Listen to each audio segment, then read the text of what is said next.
ಕೂಡ ಬಂದು ನಿಖಿಲ್ ಕುಮಾರಸ್ವಾಮಿ ಅವರು ಮತಯಾಚನೆ ಮಾಡಿದೆ. ಯಾವ ರೀತಿ ರೆಸ್ಪಾನ್ಸ್ ಇದೆ ಸರ್? ತುಂಬ ಕ್ರೌಡಾಗಿದೆ, ನೋಡ್ತಾ ಇದ್ದೀರಿ ನೀವು ಕೂಡ, ಮಾಧ್ಯಮದವರು ಕೂಡ. ಇಲ್ಲಿ 2,500 ಅಂತರದಲ್ಲಿ ಗೆಲ್ಸಿದ್ದು ಹೋಗ್ತೀವಿ.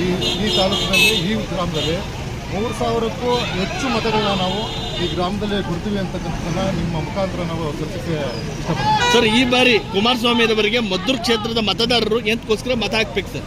ಅವರು 2 ಬಾರಿ ಸಾಲ ಮನ್ನಾ ಮಾಡಿದ್ದಾರೆ, ರೈತರ ಪರ ಕಾಳಜಿ ಇದೆ, ಮತ್ತು ಎಲ್ಲ ದೀನ ದಲಿತರಿಗೆ, ಮಹಿಳೆಯರಿಗೆ ಗೌರವ ಕೊಡ್ತಕ್ಕಂಥದ್ದು ಎಲ್ಲರಿಗೂ ತಂದಿರ್ತಕ್ಕಂಥ ವಿಚಾರ. ಆದರೆ ವಿರೋಧ ಪಕ್ಷಗಳು ಅನೇಕ ರೀತಿ ಟೀಕೆ ಟಿಪ್ಪಣಿಗಳನ್ನು ಮಾಡ್ತಾ ಇದ್ದಾರೆ. ಅದು ಯಾವತ್ತೂ ಕಿವಿ ಕೊಡ್ದಾನೆ ಎಲ್ಲ ಸಾರ್ವಜನಿಕರು, ಕಾರ್ಯಕರ್ತರು, BJP ಮತ್ತು JDS ಕಾರ್ಯಕರ್ತರು ಪರಿಪೂರ್ಣವಾಗಿ ಸಹಾಯವನ್ನು ಅವರಿಗೆ ಕೈ ಹಿಡಿತರ ಹೆಚ್ಚು 2 ಲಕ್ಷಕ್ಕೂ ಹೆಚ್ಚು ಪದಗಳಿಂದ ಗೆಲ್ಲಿಸ್ಕೊಡ್ತಕ್ಕಂತಹ ಒಂದು ಪ್ರಾಮಾಣಿಕ ಪ್ರಯತ್ನವನ್ನು ಮಾಡ್ತಾರೆ ಅಂತಕ್ಕಂಥ ಅಭಿಪ್ರಾಯ ಎಲ್ಲರ ಅಭಿಪ್ರಾಯವೂ ಕೂಡ. ಸರ್, ಈ ಬಾರಿ ಮಂಡ್ಯ ಕ್ಷೇತ್ರದಲ್ಲಿ NDA ಅಭ್ಯರ್ಥಿಯನ್ನ ಗೆಲ್ಲಿಸ್ಕೊಂಡು ಮೋದಿಯವರ ಕೈ ಬಲಪಡಿಸ್ತೀರಾ? ಖಂಡಿತವಾಗಿಯೂ ಅದಕ್ಕೆ 100ಕ್ಕೆ 100.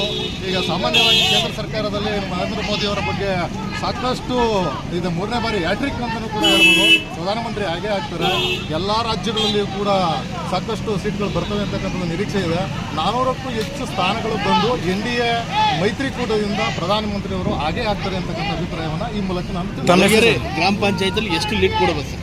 ಪಂಚಾಯತಿ ಲೆವೆಲ್ ನಮ್ಮ ಪಂಚಾಯಿತಿಗೆ ಒಳಗಳ್ಳಿ ಮತ್ತು ಸೊಳ್ಳೆಪುರ ಗ್ರಾಮ 2 ಗ್ರಾಮಗಳು ಬರ್ತವೆ. ಈ 2 ಗ್ರಾಮಗಳಿಂದ ಕಡಿಮೆ ಅಂದ್ರೂ ಕೂಡ ನಾವು 5,000 ಓಟ್ಗಳನ್ನು ನಾವು ನಮ್ಮ ಅಭ್ಯರ್ಥಿ